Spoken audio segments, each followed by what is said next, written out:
Lorsque les médecins m'ont proposé de faire une autogreffe, c'est sûr qu'au début, on se demande qu'est-ce qui va se passer. C'est vraiment le néant total.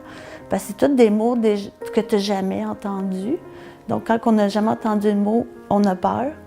J'ai même hésité longtemps parce que suite à ce que le médecin me dit, ça fait peur.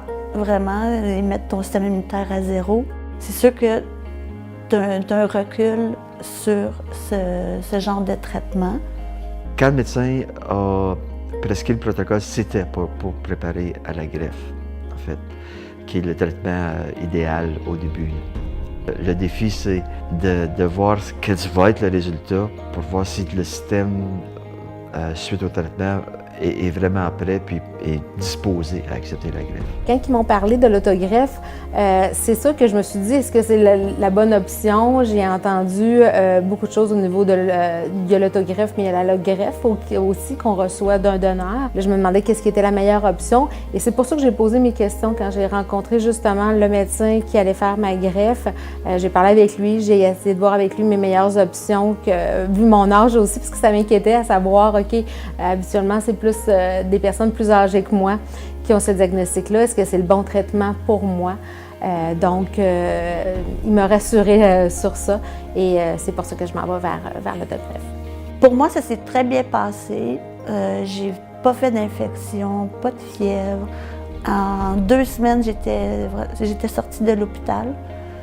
Seul hic, c'est que la greffe n'a pas fonctionné. J'étais triste, oui, mais je savais qu'il y avait une deuxième option de traitement, puis que je pouvais avoir la mini-allogreffe apparentée.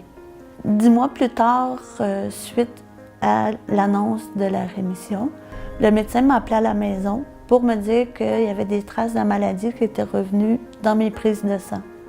Le médecin, dans sa voix, elle m'a mis quand même assez en confiance en disant qu'on allait commencer un nouveau traitement. Tous les mois, dans mes prises de sang, on voit que la maladie diminue.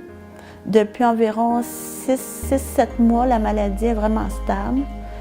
Puis c'est vraiment minime le pourcentage qui reste dans mon sang. C'était difficile pendant à peu près 14 jours. Puis ensuite de ça, je suis revenu à la vie normale. Je suis revenu vivre au chalet, puis j'étais pas tellement fort, mais je reprenais des forces tous les jours. J'ai recommencé à skier le 6 janvier. Mes appréhensions sont plus au niveau d'attraper une infection. C'est correct, je trouve qu'on est bien entouré. On a une équipe qui est autour de nous. On a des infectiologues qui sont présents également, qui font le suivi avec nous.